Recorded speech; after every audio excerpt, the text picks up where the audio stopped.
Hey, it's Joe Crump. The next comment I've got is from Thomas Steele.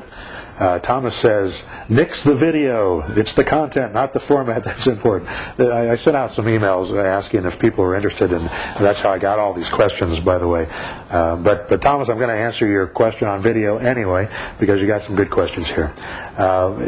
Give us some ideas on how to deal with a city that has a strict sign ordinance. One of the things I teach is to use bandit signs, what they call bandit signs. And there's a reason they call them bandit signs, because they defy sign ordinances.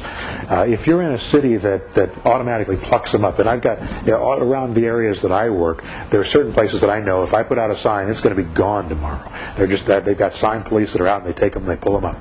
There's other places, if I put them up, they'll call me and they'll try to find me. And that happens too. So you've got to be aware of the type of neighborhood that you're working in. If you call the city, they'll tell you there's a sign ordinance. But that doesn't mean that they're going to enforce the sign ordinance. So test it.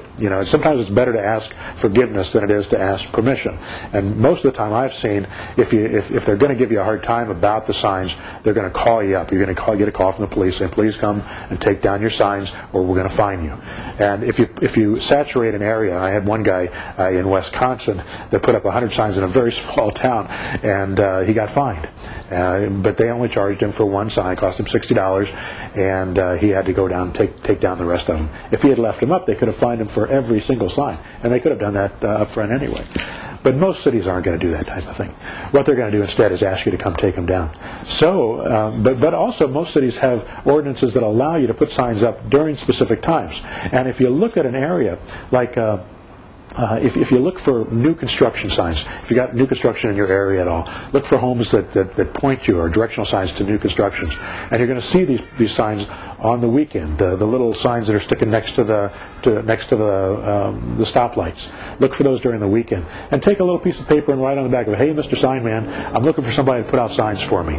Stick it to the back of one of those signs, or to a dozen of those signs, and you're going to get a call from the guy who does it. And he's going to tell you, well, I charge $1 to put these signs out and to pick them back up. I'm paying $1.50 right now. I've heard people pay as much as $2.50 to put those signs up and take them down. They put them up on Friday night, take them down on Sunday night, and you're able to get calls during the weekend. And it's a very effective way to do it. Now, if you put out 100 signs, it's costing you $1.50 a week. That means it's costing you $150 a week to put out those 100 signs. You're also going to lose a certain percentage of those signs, even though you got people picking them up and you're following the ordinances. So be prepared for that expense.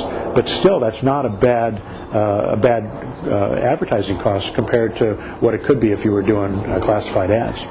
So use that technique. It really works well. Good luck, Thomas. Hope you enjoy the videos. Take care.